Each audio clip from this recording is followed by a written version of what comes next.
पालन कर रहे हमारे बड़े भाई रमेश जी, कुछ कहूं उससे पहले मानवता का संदेश देने वाले तथागत गौतम बुद्ध जी के चरणों में श्रद्धा के सुमन अर्पित करता हूं। संविधान के रचयिता, इस धरा के सबसे महान नायक, मानवता का संदेश देने वाले संविधान के रचयिता भारत रत्न बाबा साहब भीमराव अम्बेडकर जी के चरणों में श्रद्धा के सुमन अर्पित करता हूं। और अच्छे के जनक छत्रपति साहू जी महाराज के श्री चरणों में श्रद्धा के सुमन अर्पित करता हूं।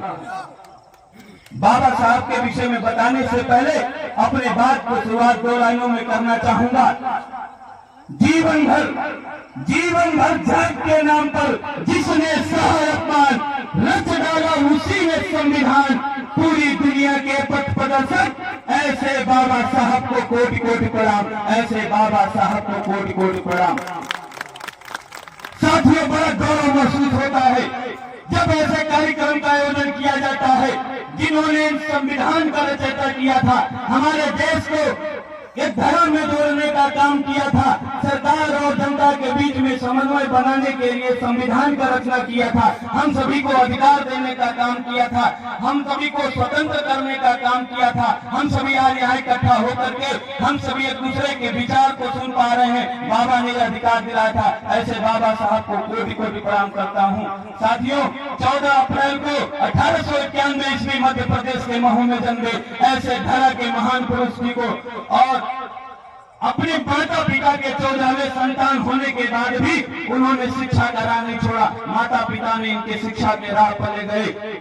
और आप इस बात से आकलन लगा लीजिएगा, अगर आपके 2 संतान होंगे तो आप इस महंगाई के दौर में अपने बच्चों के अच्छी शिक्षा के लिए, अच्छे संस्कार के लिए आपको संघर्ष करना पड़ता है। लेकिन जिस माँ के 14 लाल हो, 14 संतान हो, उन्हें अच्छी शिक्षा के लिए उन्हें संघर्ष करना पड़ता है। पिताजी सूबेदार पद पर काम कर रहे थे अंग्रेजी शासनकाल में, छोटी सैलरी हुआ करती थी। शिक्षा जो है कि ग्रहण किए, मुंबई में इन्होंने सरकार हॉस्पिटल में कक्षा 4 में पूरे दलित समाज में पहला स्थान लाने का काम किया। दलित समाज ने इनको कार्यक्रम आयोजन करके सम्मानित किया, और राजस्थान के महाराज सयाजी ने इन्हें आरक्षण देने का काम किया, और पूरी दुनिया की जो सबसे प्रसिद्ध कोलंबिया यूनिवर्सिटी है लंदन की, वहां पर पढ़ाने का काम किया। लंदन में टॉप 100 छात्राओं की जब सूची जारी होती है उसमें बाबा साहब का नंबर 1 स्थान आता है। और उस आज भी कोलंबिया यूनिवर्सिटी के गेट के बाहर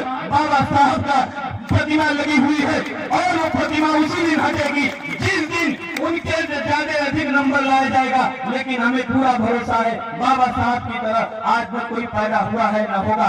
बाबा साहब है, बाबा साहब रहेंगे।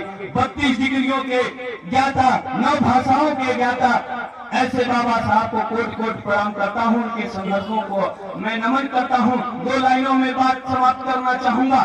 मेरी नीत को दिक्कत ना भजन से ना अजान से है। अरे मेरी नीत को दिक्कत ना भजन से ना अजान से है। मेरी नीत को दिक्कत सीमा पे मरते जवान खुदकुशी करते किसान से है, खुदकुशी करते किसान से है। इसी चंद शब्दों के साथ एक बार पुनः आए अतिथियों का स्वागत, अभिनंदन, वंदन करते हुए इस कार्यक्रम का आयोजक का साथियों का अभिवादन करते हुए अपनी वाणी का विराम देता हूँ। नमो बुद्धाय। जय हिंद, जय भारत।